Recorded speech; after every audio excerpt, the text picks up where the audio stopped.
The idea of Kings Island started from Coney Island, which was located in Cincinnati, Ohio, near the river. In 1964, a major flood of 14 feet destroyed the park. Even though it had been flooded other times, they had some problems that ended up making them move. The Wachs family, who owned the park, sold it to Taft Broadcasting Company for $6.5 million. They then purchased 1,600 acres of land for $3.2 million to build Kings Island. The park is located in the wealthy city of Mason, Ohio. It is near Cincinnati, which is a known city in Ohio, drawing people in from the surrounding states. My family and I went to Kings Island every summer. We had season passes to the park and we would visit often.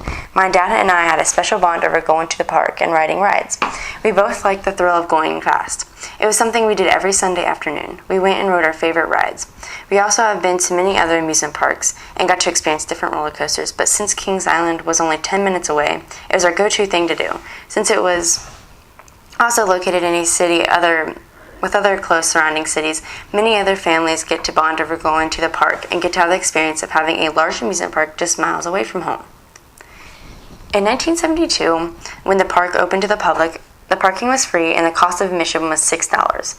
Kings Island was built to be an entertainment park for families. It was split up into 4 sections as it was built: Hanna-Barbera Land, Frontierland, Coney Island, and International Street. Each section included different themes and attractions. The Racer, located in Coney Island, was the biggest roller coaster and it cost $1.2 million.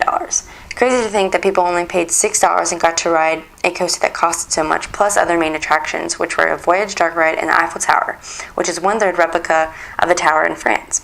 Even though these were the only main attractions, it kept families coming back. Over 2 million people visited their opening year. Over the years, Kings Island has added many new coasters and attractions, some of which break world records. One being the Beast, which was built in 1979. It cost $4 million and it still stands as the longest wooden roller coaster. In the 80s, Kings Island experienced a lot of growth. They built the Bat and King Cobra, which are no longer at the park, and they introduced Winterfest, making them the first amusement park to hold a winter event.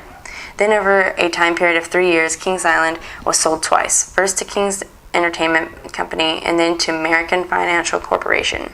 These companies still kept adding to the park. Vortex was introduced, being the first roller coaster with 6 inversions, costing $4 million.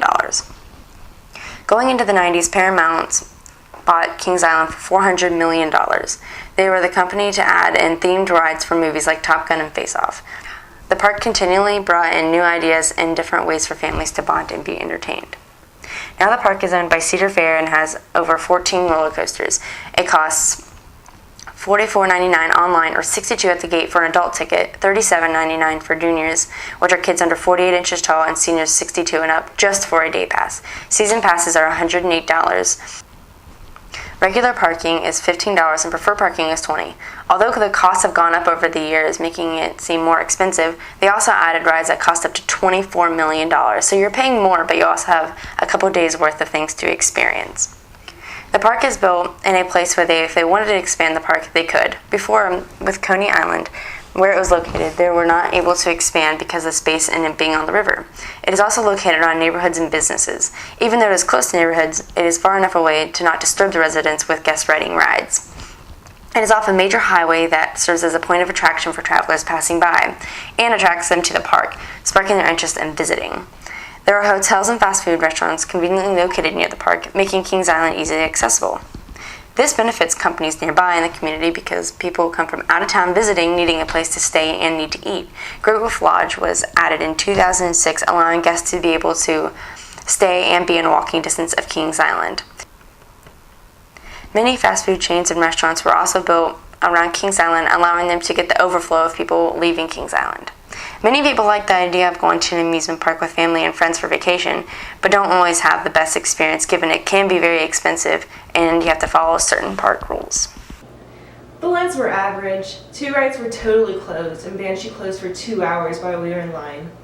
Food prices were ridiculous. Thank goodness that we had the all-you-can-eat food pass, although the selections were rather slim. Our main problem with the park is the map was crap. The main pathways aren't marked and you can't find anything. You spend hours walking around in circles, frustrated. We visited Kings Island 2 days after Cedar Point, and while it is still a smaller park, there are still plenty of rides to keep you entertained. Highlights were Diamondback, the Base, Invertigo and Skyhawk. Having travelled from Australia, we paid the extra for the Fastlane Pass, which worked out great, especially on Darwin back. We've been going here for almost every year with families, friends, or as a work trip. Every time has been so much fun. There are a ton of stuff to do for all ages. Food is pretty expensive, no surprise there, so we always bring food and leave it in the car. So about halfway through our day we can go out to the car and have some lunch. That will save you a ton of money, especially if you're bringing your family. Paid over $250 for 2 tickets, 2 Fastlane Pluses, and a refillable cup. While we were waiting in line for our first ride, we were told we were either to buy a locker for a refillable cup, which was $14, or throw it away. After I had spent the money on a locker, I saw other people walking around with the same cup that I had, riding rides. Was the locker just for certain people? Kings Island has grown over the last 45 years and still serves as a place for family and friends to experience new thrills, but isn't meant for everyone if you're not willing to empty your wallet for some fun and follow some simple rules.